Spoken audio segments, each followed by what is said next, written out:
CryptoKitties 的开发团队终于正式推出了第二款基于以太坊的区块链游戏 Cheese Wizards， 并在万众期待下于5月18日到24日期间正式举行其首轮预售，至今预售额已破100万。赛博朋克风 MMO 太空游戏 Space Misfit 作为 N 金生态系统的新来客之一，已正式宣布将于5月25日推出其阿尔法版本，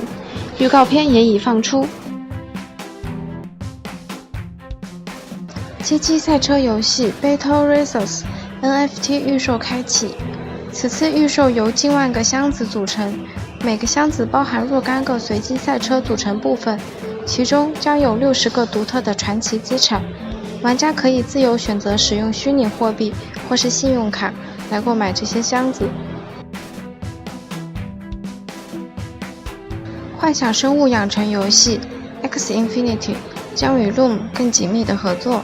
特别是作为 Loom 的以太坊侧链的最新验证器之一。除了将收益传递给用户之外，该游戏正准备更广泛地迁移到该侧链。与 N 金及其多元宇宙合作的开发商 VREX Labs 宣布了一个新的项目，推出了自己的去中心化产品大富翁游戏 Domopoly， 玩家可以通过与其他人比赛获得一系列 NFT 和奖品。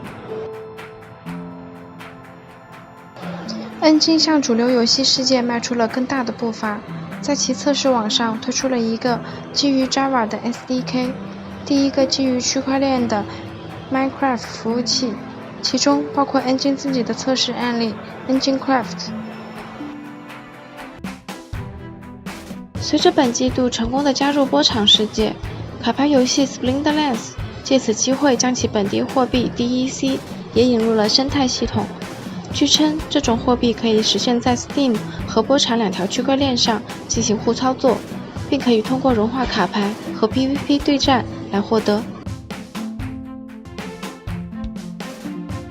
即将推出的区块链用户内容和游戏平台的 Sandbox 目前已宣布筹集250万美元，由韩国加密资产基金和加速器 Hashed 牵头进行了联合投资与代币销售。日本高人气区块链小猪养成赛跑游戏 CryptoOink 喜迎1周年，特邀嘉宾联动，合作猪贩售，特别竞赛，每日奖励，见面会等一系列庆祝活动来袭。超全活动详情介绍，请登录 www.jbb.one 查看哦。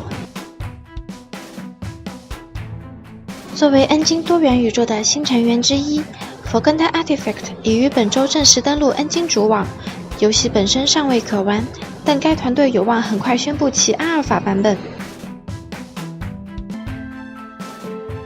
数字发行平台的 Abyss 现在为其合作伙伴开发者提供了对虚幻引擎4的支持，